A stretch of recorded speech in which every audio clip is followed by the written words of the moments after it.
നമസ്കാരം. ബ്ലിങ്കിലേക്ക് സ്വാഗതം.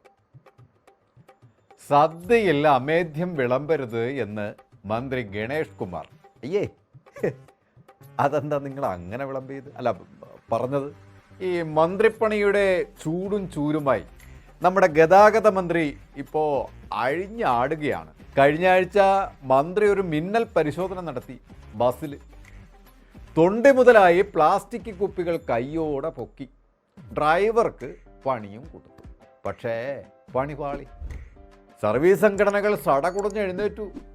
ഉത്തരവ് വാലും ചുരുട്ടി ഓടി. ബസ്സിൽ ആള് വെള്ളം കുടിക്കാൻ സൂക്ഷിച്ച കുപ്പികളും യാത്രക്കാർ ഉപേക്ഷിച്ച കുപ്പികളും കണ്ട മന്ത്രിക്ക് പക്ഷേ KSRTCയുടെ ഗാരേജിലും ബസ് സ്റ്റാൻഡുകളിലുമുള്ള മാലിന്യം കുമിഞ്ഞു കിടക്കുന്നത് കണ്ടില്ല അത്ര.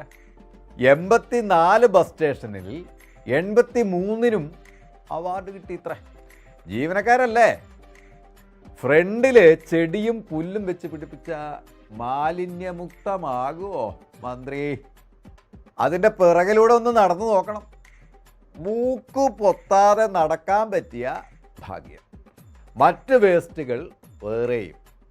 അതൊന്നും കാണാതെ എടുക്കുന്ന ഇത്തരം പ്രഹസനങ്ങൾ ആരെ രക്ഷിക്കാനാ മന്ത്രി?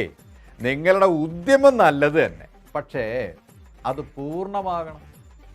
അതുപോലെ നിയമം എല്ലാവർക്കും ബാധകമാണ് എന്നതും ഓർത്താൽ നന്ന്.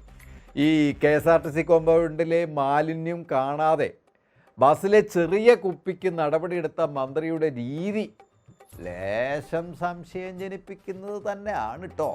അല്ല, ഇത് ഞാൻ പറയുന്നതല്ല കേട്ടോ, നാട്ടിലെ പാട്ടാ. ഇതാണ് പറയുന്നത്. ഉറങ്ങുന്നവനെ വിളിച്ചുണർത്താം, ഉറക്കം നടിക്കുന്നവനെ ഒരിക്കലും വിളിച്ചുണർത്താൻ കഴിയൂല. യോ, നിങ്ങളെ പറഞ്ഞതല്ല കേട്ടോ, പൊതുവായി പറഞ്ഞു പോയതാ മന്ത്രി.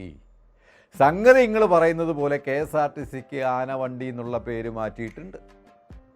സംഭവം എല്ലാം നല്ല രീതിയിലേക്ക് വന്നിട്ടുണ്ട്. നല്ലത് തന്നെ. KSRTC ലാഭത്തിലുമാക്കി, അതും നല്ലത്. പക്ഷേ ഈ ആനപ്പാപ്പാന്മാരായ ചിലരെ മാറ്റാതെ, സർവീസിൽ നിന്ന് അതിൻ്റെ തലതൊട്ടപ്പന്മാരെ മാറ്റാതെ ഇത് രക്ഷപ്പെടില്ല മന്ത്രി. ക്യാൻസർ രോഗികൾക്ക് സൗജന്യ യാത്ര തരപ്പെടുത്തിയത് ഇഷ്ടപ്പെട്ടു, നല്ലത് തന്നെ. അത് അഭിനന്ദനാർഹമാണ്. കാലാകാലങ്ങളായി നഷ്ടത്തിൽ പോയിക്കൊണ്ടിരുന്ന KSRTC ഇന്ന് ലാഭത്തിലുമാണ്.